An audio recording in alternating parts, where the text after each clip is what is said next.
Hey everyone, welcome to today's video. In this case, we're looking at the return of Tariq Day, who requested a competency hearing to determine whether he could represent himself properly. It turned into one of the most surprising moments we've covered, and it all unfolded in Judge Simpson's courtroom, a place known for keeping things straightforward and fair. Let's get started. Court does call the case, People versus Tariq Day. Senior Assistant Prosecutor. I am Tariq Samar Tariq Day, the executor of the Tariq Samar Tariq Day Living Trust and the registered owner of the Tariq Samar Tariq Day Ex Relatione Kingdom Wilson Estate. Religion isn't the issue here. Even if someone believes certain things justify their actions, it doesn't give them the right to run from law enforcement. In the real world, those choices still have consequences. So you are appearing here without an attorney. I do have to advise you that you are charged with the offense of fleeing and eluding in the third degree under the Motor Vehicle Code. That is a felony punishable by up to 5 years incarceration and or a $1,000 fine plus court costs. Additionally, the Secretary of State could suspend your driving privileges for up to a year. Do you understand that, sir? I comprehend. Do you understand? I comprehend, yes. The court has to further advise you that if you wish to be represented by counsel, the court would ensure that counsel would be appointed to represent you in this matter, and that you would have counsel if you could not afford to hire counsel yourself. I also wish to advise you that the court would be treating you the same as it would the people in this case. There are certain dangers to representing yourself in this matter, in that you will be required to abide by the Michigan court rules, the Michigan rules of evidence, and all of the cases and statutory requirements. You understand that? I do not. You do not. What is it about that you do not understand? It's against my religion to adhere or to assimilate to any statutory. Sir, I'm not asking anything about your religion. It is irrelevant to me. I am indicating that in this proceeding, you will be required to abide by the rules of this court. Do you understand that? I'm having a hard time understanding why or how religion doesn't play a role. How religion does not play a role. I really hope that paper is blank and the pen is full, because this man seems completely confused. He doesn't understand his own name. He has the wrong idea about what religious freedom actually means, and he keeps mixing up the word ignorant with indigenous. Religion does not play a role in what I do or what this court does. There are certain rules of this court established by the legislature and the Michigan Supreme Court regarding how these particular proceedings will be conducted. These proceedings will be conducted in accord with those rules. Do you understand that, sir? Well, according to the American Declaration on the Rights of Indigenous Peoples, as well as the international or the United Nations Declaration on the Rights of Indigenous Peoples, the state and the governments should... Sir, you have no authority for what you're about to state, because what you're about to state is incorrect. Oh, I am an indigenous person. No, so I do have... Sir, what you're about to state is incorrect.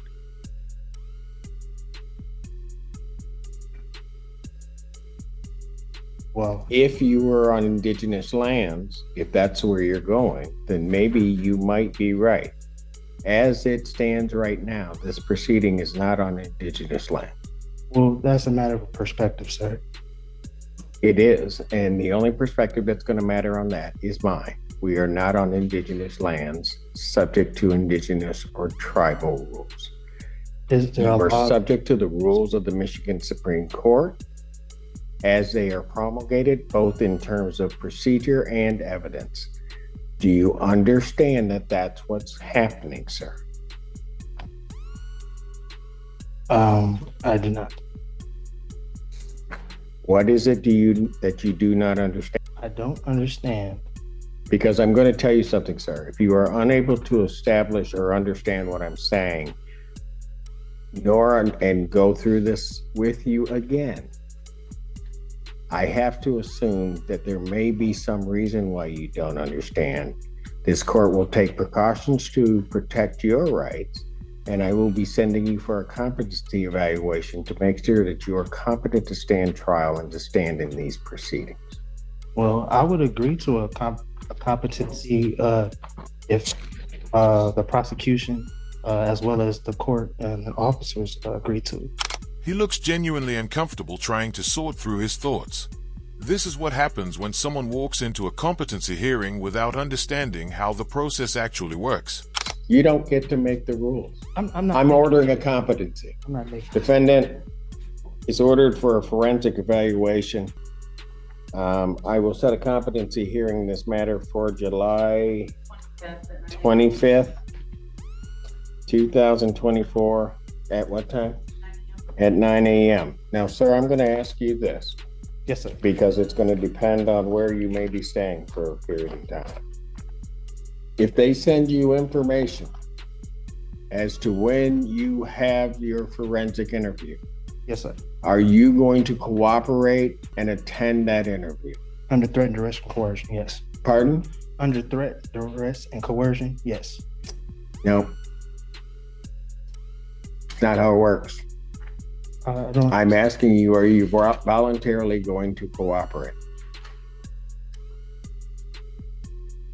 I say yes. Pardon? I mean, yeah. I mean, is this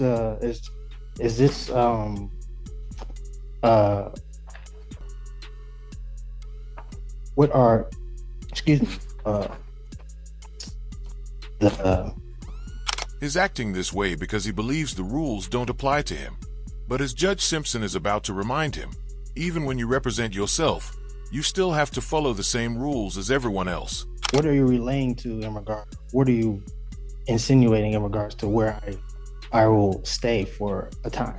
I'm going to make sure that we are going to have our forensic interview done. I've ordered a forensic interview. I am asking you whether or not, when given notice of that interview, whether or not you are going to voluntarily cooperate in that interview. I will take the interview. Excuse me? I will take the interview.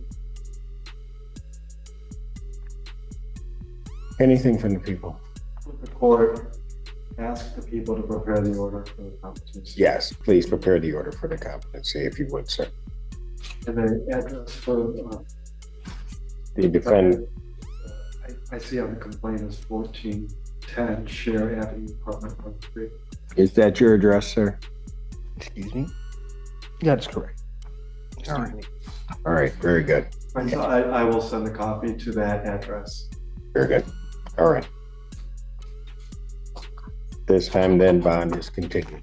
Yes, sir. And I'm sorry, can I get that date again, please, sir? If I can put it in my calendar. July 25th. You were supposed to, so I'm assuming you're waiving it. You were supposed to file your motion with. I did. I filed it. When did you file it? I brought it in today. Do we have it? I gave it. I mean, it was stamped and everything. I gave it to the reception. Why didn't you file it before today? Well, as I stated at the last hearing, No, don't go through what you stated at the last hearing. Well, you You asked. knew that. No, you knew it was supposed to be filed before the day. Young man, you're going to figure out something. We're playing by my rules, not yours. So you do not say anything, because you're going to figure that out real soon. Do they have it? I have not received a response yet. Since I'm sending in for a competency, I can't hear that. I can't hear his motion in any event. So I won't hear his motion at this time. He'll have to refile it timely if he's determined to be competent. So I'll have his bond continue. He can go. What? I didn't get the last part that you said. The bond continued and what? I said you can go. Oh, okay, no problem. Judge Simpson didn't hold back on that one. All right, everyone. That wraps up today's video, but I have a feeling this story isn't finished yet, and we may be seeing more from this case soon. If you enjoyed the video, hit the like button. If not, feel free to hit dislike. Don't forget to leave a comment below, and make sure you subscribe with notifications on so you never miss any of my new content.